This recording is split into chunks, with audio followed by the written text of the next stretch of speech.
Hey everyone, Skull902 here, and today, I'm once again celebrating the holidays in part by taking another look at the Ice Age franchise.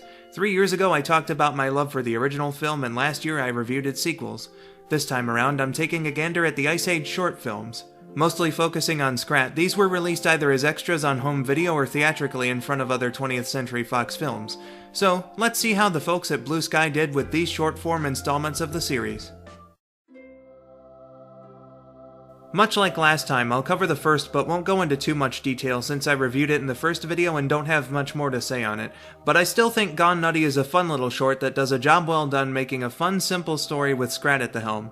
It was a wise choice to include it on home video too, particularly VHS where it plays right before the movie because it sets the tone for the film's more comedic moments. Good stuff. For this video, I decided to watch the extended 4D version which was released in 2015, comparing it to the original where applicable. You can certainly tell with some of the new shots they did. Anyway, it's a fun little story in the vein of Looney Tunes. Scrat jumping throughout all the time periods to get his acorn back made for some nice jokes plus a couple fun transitions, and the ending was definitely a good cap to that. The animation was good whether you like the darker, more realistic lighting of the original or the re-release's higher vibrancy. The music done by Christopher Ward helped suit the mood they were going for. There were a couple references packed in, like a vaguely Doctor Who sounding cue when it shows a deceased but sharply dressed time traveler in the ice. Though in the remake, they edited Roshan out to fit with the herd's new conversation at the beginning. I thought the gag worked a little better in the original, but it's non-canon either way, I presume, so whatever. No matter which version you decide to watch, I think you'd be in for a good time.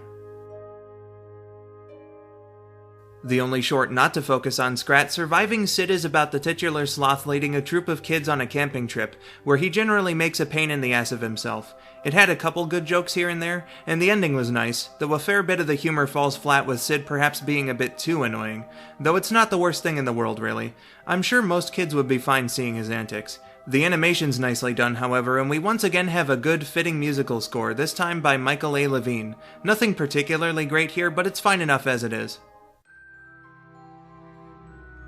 I mean, do you like Scrat's first two scenes in Continental Drift? Because that's what this is, with small differences here and there. Since I already reviewed the movie, I don't really feel much need to go deep into this one. It's there, I guess, but you might as well just watch the movie.